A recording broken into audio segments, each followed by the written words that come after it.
What's up, everyone? Welcome to Let's Talk Markets with Dave Lauer. I am the resident smooth brain here, helping you figure out what are all these wrinkle brains talking about. Pink.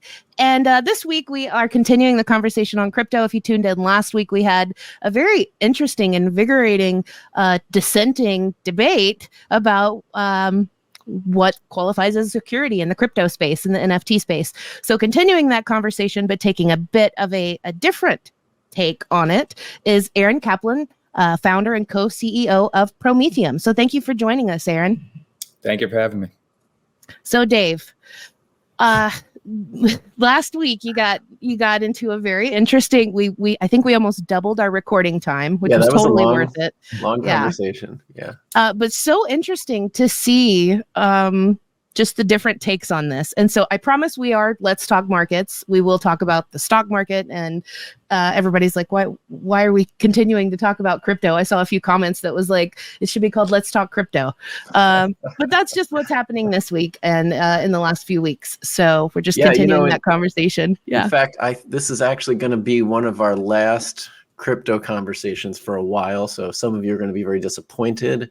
The rest of you have probably stopped listening. So if you're still listening, I assure you we're going to talk markets, traditional markets, for a while actually going forward. But we've had a lot of different points of view on here. I think trying to answer this sort of central question: what's a security, and do the security laws as formulated apply to crypto, and are they sufficient, right? And I think, to sort of button up that conversation, not that we've really gotten to anywhere, we've just heard a lot of perspectives. Kind of a lot of like head turning. You think and then you get a really interesting opposing opinion, and it's like, oh, well, that just changed my view totally. So, but I think it's so important. I don't think there's anything more important than always trying to seek out a perspective that you don't agree with, or one that sees things completely differently from you, and as long as it's sort of well intentioned, not nefarious, as long as people holding those opinions do so genuinely, I think that debate is really important. And look, obviously there's a lot of disagreement around crypto and securities laws, and you see it politically from people that are very opposed to the current approach out of the SEC, and you see it for people that are very supportive, and they're like, what don't you understand about this? This is quite clear. We have securities laws. This is a security. And so, I think we need to keep an open mind in these conversations. And I do think that when we think about what we want to talk about on Let's Talk Markets, it's about the markets today and the markets of the future, right? And the markets of today are highly focused on equities. I don't think that will be true in the markets of the future. And I think that understanding where things are going is just as important as understanding where they're at, and where we've been. And so, I just think it's best to hear lots of perspectives on where we're going and how to get there in a way that is that protects people, right? That we've just seen too many times people being defrauded, people losing their shirts, especially in crypto, but certainly also in the equities market. And I think from our perspective, from my perspective especially,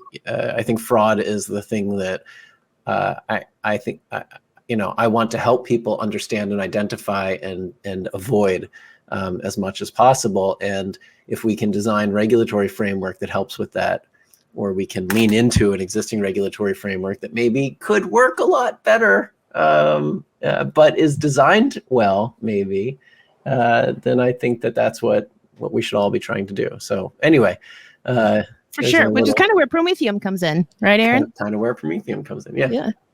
We sort of sit at the intersection between or the transition between crypto markets and traditional markets by leveraging existing frameworks to basically what we feel provide a basis for proper trading and custody of digital assets that actually allows the American public to responsibly participate in the digital asset space.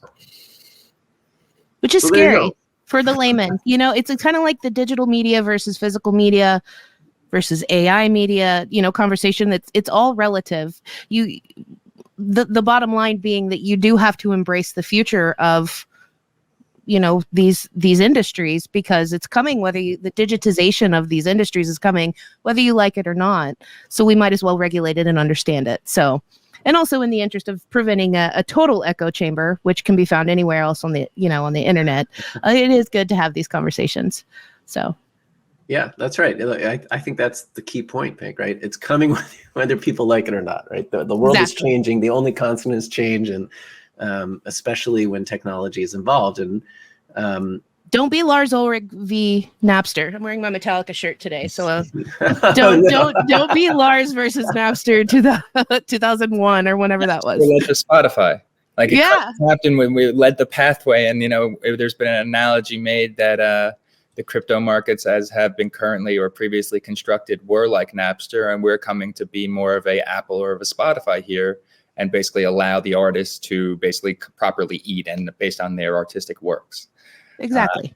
Because again, when you think about it on the intermediary side, basically the platforms where you go to trade and custody your digital assets, the question is, how do you best make sure that people are trading there get fair and orderly markets, get actually proper markets that have integrity, and that their assets are properly segregated, custodied, and secured. And the federal securities laws provide a tried and tested framework by which we believe we could do that. So you're saying that FTX wasn't properly custodying assets, and but it's crypto, so there's no way securities laws could have protected us in that situation, right? But they're financial instruments. And let's look at what people are doing with it. They're speculating on these financial instruments. They're trading it like equities. They want it to be held and custodied like equities. They want to have the protections of what they expect when they deal with sort of the larger brokerage capacity. And those are the protections of the federal securities laws. Now, whether it's larger consumer protections or investor protections or fair and orderly market requirements, et cetera, we've been dealing with these sort of issues for 90 plus years since the federal securities laws were created. And they're tried and tested. And so I don't know if there's a need to recreate the wheel. Okay, so let's take a step back real quick for a second, and just why don't you quickly introduce, you said Prometheum is sort of the intersection of the digital world and the traditional securities world. What exactly does Prometheum do? Why is it interesting? Prometheum, through its subsidiaries, is creating the public market and custodial infrastructure and obtaining the proper licenses to allow for trading and custody of crypto or digital assets under the securities laws. As think about it is in the pre-FTX world, there was a wild west of crypto. In the post-FTX world, we need to have reasonable and rational and tested frameworks to allow the American public to responsibly participate in the space, because we saw what happens when it doesn't. And Prometheum's thought is that the federal securities laws provide a great solution to enable and to establish that framework. But Coinbase told me that you cannot possibly register under the current securities laws. Is that accurate? I mean, I guess maybe I am a fake or an AI type thing going on. Do you actually exist, Aaron? Or is this all just a figment of Gary Gensler's imagination? It depends what the internet says. Okay, so Coinbase says they wanted to register, and the SEC would not allow them to. You are here to tell us that you have registered, and you are licensed, I guess, or registered to custody digital assets as well as to facilitate trading of digital assets. Is that right? We're licensed to publicly trade digital assets through an alternative trading system, an ATS. And we're licensed to custody digital assets under the securities laws through a special purpose broker-dealer. And Prometheum was the first company to receive its approval to become a special purpose broker-dealer in May of this year, I believe. And one of the things that we should discuss is, why was Prometheum able to do that? I think that we were able to do that is because, A, we had always had a belief that the securities laws provided a great framework by which to allow the general public to participate in this space. But on the other side of that, this regulation came out, it was proposed in December 2020. They called it the Christmas release. They asked for comment. And during that time, Prometheum commented. It's a publicly available comment letter. And then this regulation, sorry to interrupt, is this the qualified custodian rule change? That's different. First is the regulation that basically lays out what a special purpose broker-dealer is and how to get approved as one. And the qualified custodians after, but it's very relevant to the special purpose broker. Okay, we'll talk about that in a minute. But it's funny, you call it the Christmas release. And as someone who, prides myself on being aware of different regulatory proposals. Until you and I first met and spoke, I was actually not even aware of this special purpose broker-dealer proposal. Well, yeah, but it came out so this is December 2020, and it's adopted in the Federal Register in April 2021. When it's adopted in the Federal Register, that's a law on the federal books. That's an actual law. So then the question is, so how come you guys were able to be one of the first and the only one so far approved? And the reason is because we built custom systems to deal with how the regulations laid out how custody exactly had to be done, and really focused since the day the regulation was adopted, spent over a year putting together an extensive application and another, I think, 12 to 15 months thereafter getting approved. So when you focus your efforts and you believe in a system and you actually build your systems to comply with how the regulations are laid out, that provides a clear pathway towards getting approved. Just follow what they say to do. It has, and I've had this conversation now many times, but there is a view that you could probably argue that says a lot of crypto today is sort of an end run around securities laws, despite sort of economically and materially being the kinds of things that should fall under the purview of securities laws. And then when you talk to people at these firms who will say, well, we can't register, we engage with the SEC, they didn't give us a pathway to registration, and then the next thing we know, there's an enforcement action.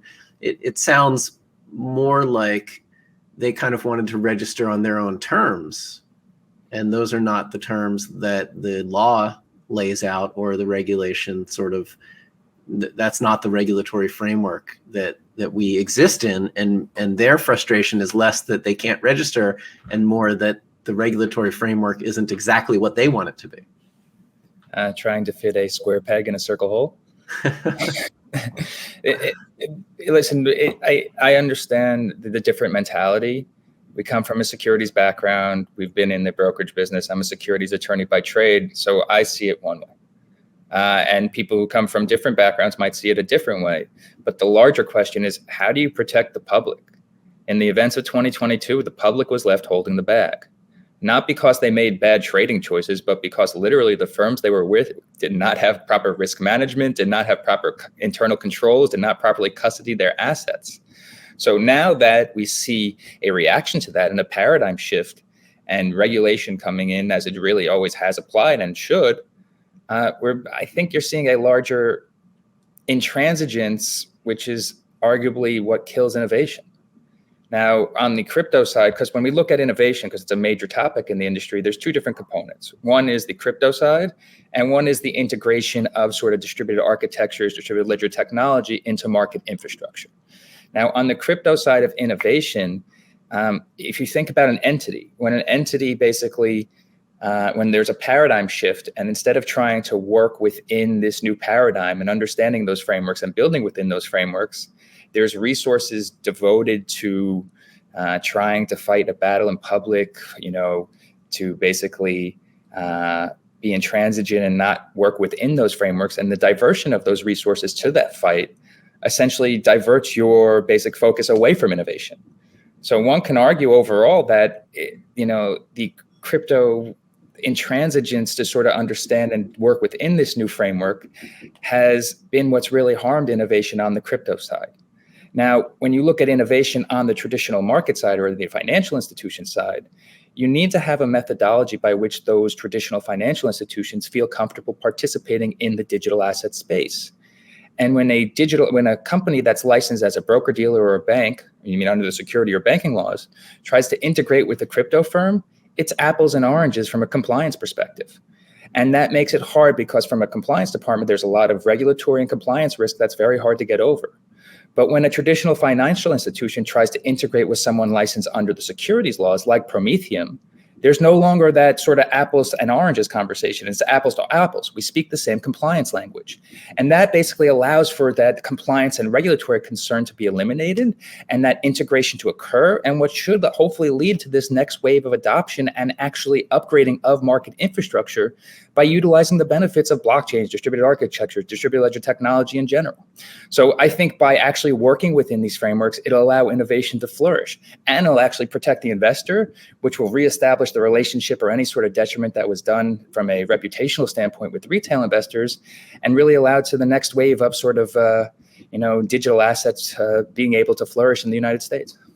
That was a lot. No, but I think that's a great intro to your perspective, and something that makes a lot of sense in the context of the existing financial services industry, and how the two worlds essentially can be brought together. Because I do believe that, broadly speaking, crypto and the crypto community, the crypto industry, wants to be integrated into the financial ecosystem. That is how you achieve scale, and that's how you make a difference. That's how you change the world, which, if you at least believe what they say, that is a guiding principle in crypto. This is the future of money. This is the future of financialization, and this is this decentralized mindset and technology is truly innovative if it can be adopted in a broad way. And so let's take a step back, though, because at the end of what you said, you talked about we need to protect investors. And that's something that we care very much about here, as I talked about before. So, the securities laws exist for a reason, right? And crypto seems to be rediscovering a lot of this. Was this foreseeable? What we're going through now? Do you think if people had understood the history of why we got securities laws, where they came from, and are you of the mindset that laws created almost 100 years ago are still perfectly reasonable and valid in this sort of new technological age? Historically, I think every generation thinks they know what they're doing better than the last generation. Thinks that they won't make the same mistakes of a previous generation, and they always make the same mistakes. History. I should say that aside from the boomers, let's ignore the boomers because they just totally destroyed the world, and I think everybody does know better than them. But sure, other than the boomers, yeah, I'm with you. So from that perspective, I would say that when you look at securities laws were able to handle the transition from paper trading, meaning physical certificates, to electronic trading. That is a massive change on the street and how trading was done. The transition now from electronic trading, which is semi-digital, to pure digital, meaning the asset is issued and transferred on a blockchain, is a much smaller jump than happened historically. Now, I think that there might be some difficulty when it comes to nomenclature.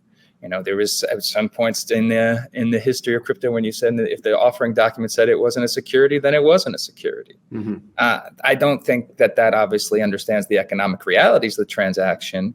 But the real question overall is we have the American public participating in this space like they do with financial instruments, arguably like they do with equities. They're trading it. They're speculating on it. And how are we going to protect them in their participation? Now, there's different levels on it. One is,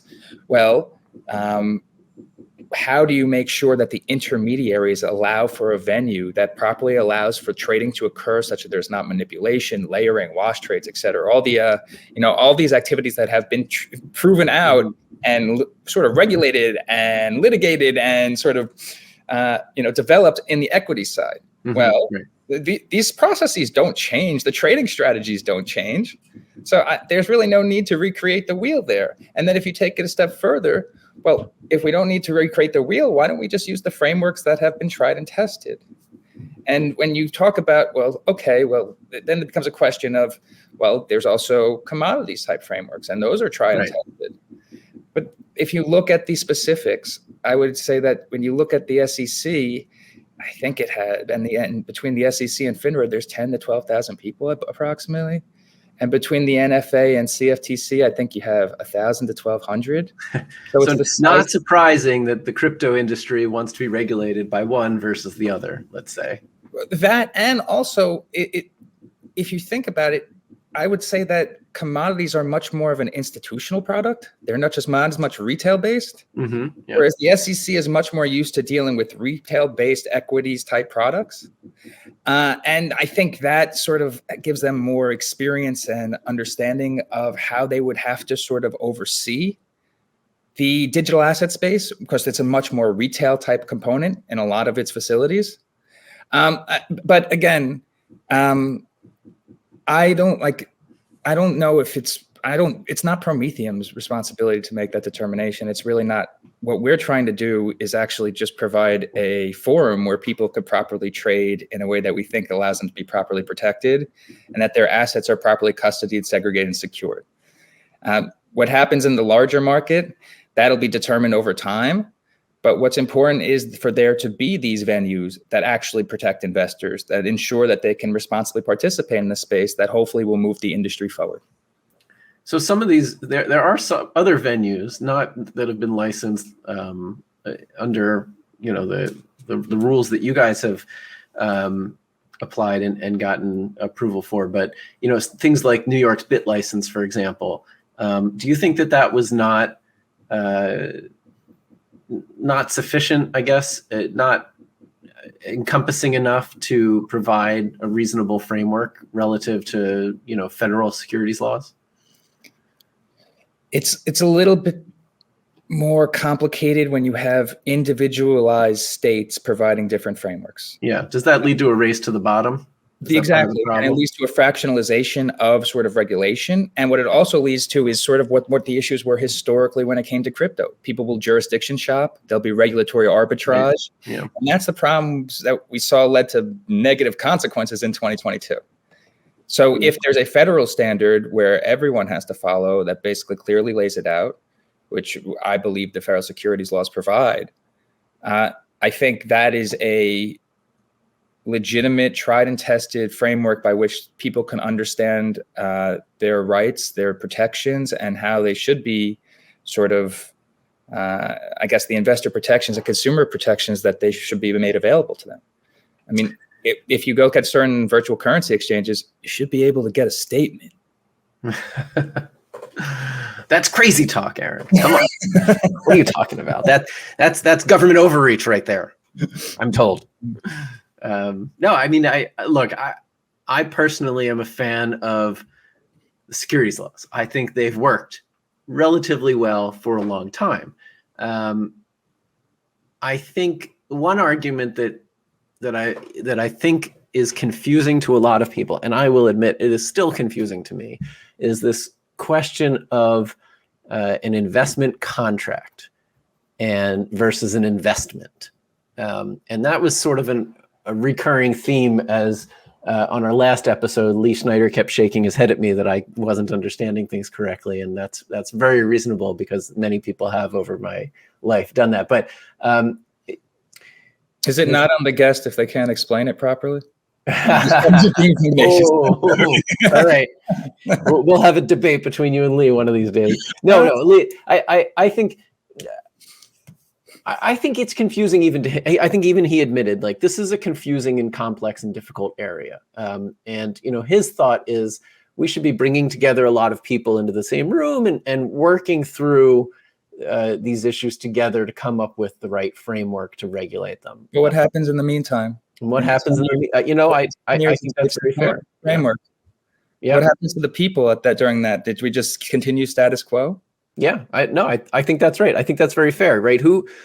Everyone was upset that nobody caught the FTX fraud, but then, as the SEC gets out there and tries to, let's say, maybe prevent the next one, now people are upset that they're doing that.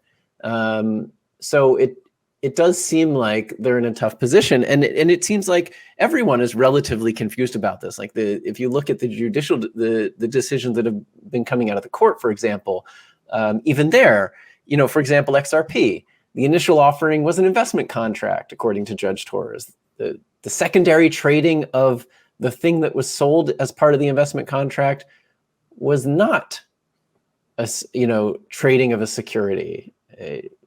Does that make any sense to you as someone who is building a regulated market for secondary trading?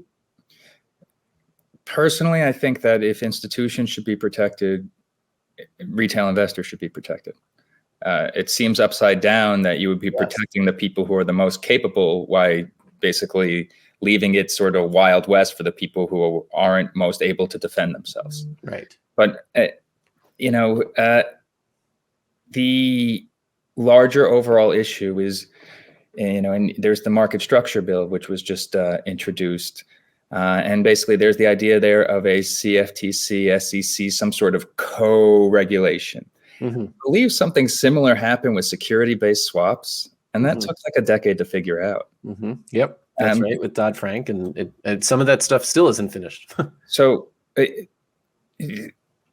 it's basically kicking a can down the road. I don't think it's necessarily dealing with the issues. There are a lot of the issues were that the retail public was hurt.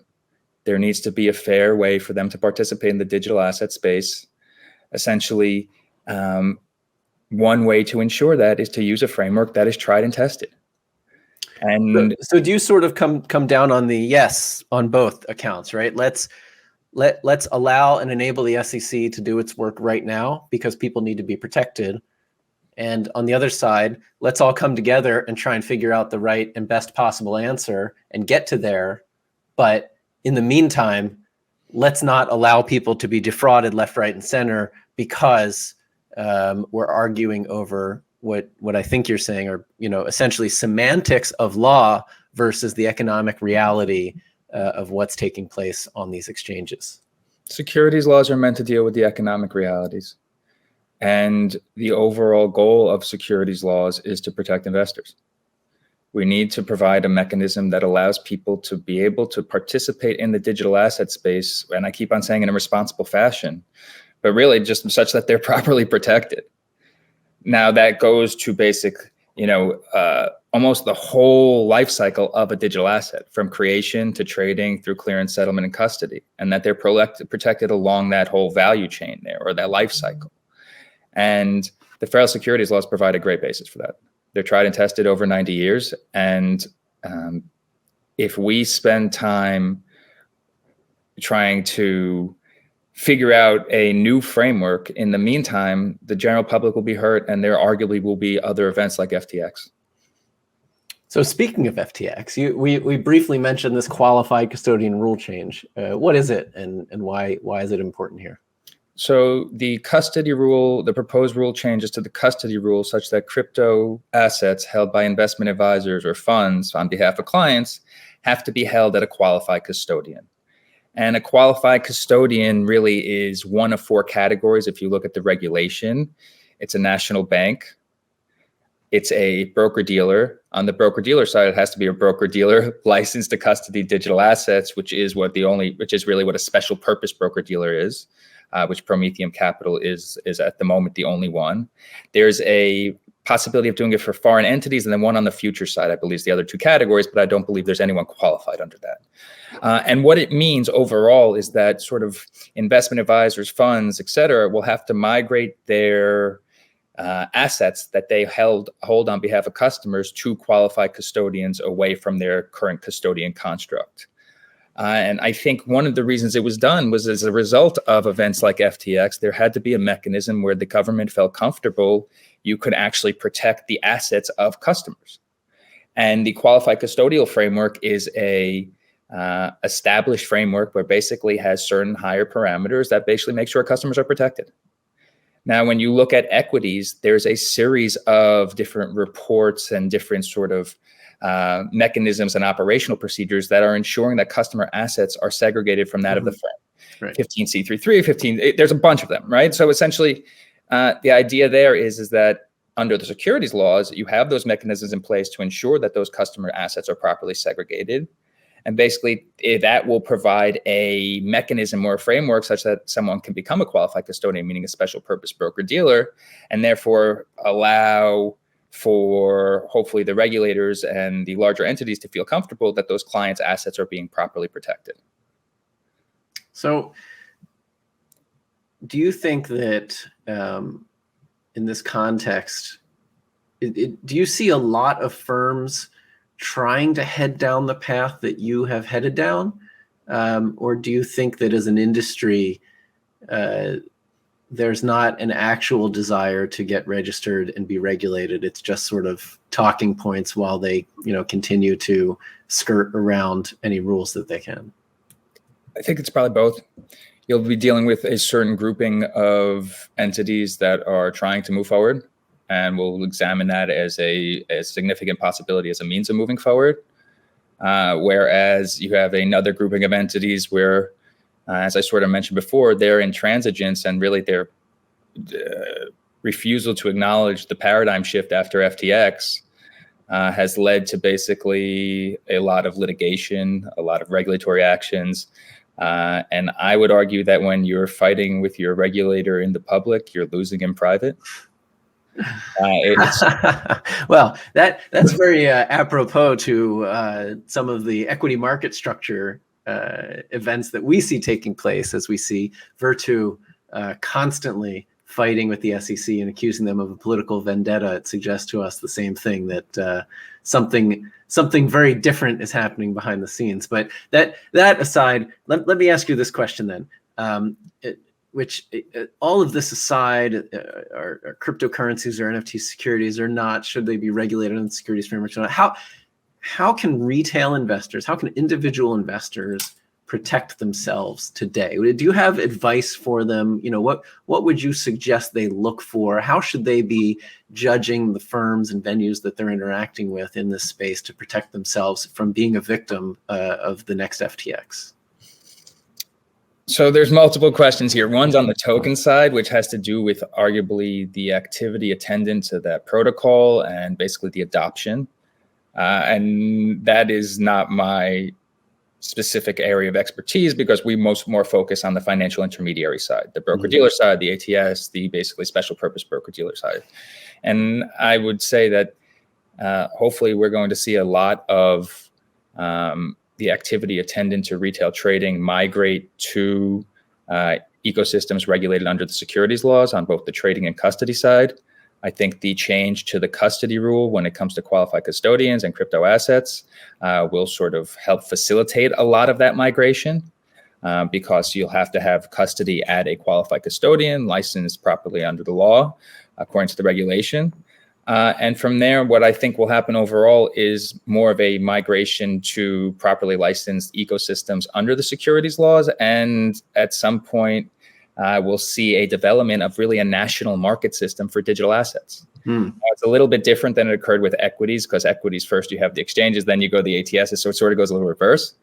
But essentially, you'll see ATSs come online, which basically allow for proper protection of investors and fair and orderly markets, and there'll be a bunch of those, which eventually you'll see national security exchanges, and you'll see a national market system develop for digital assets.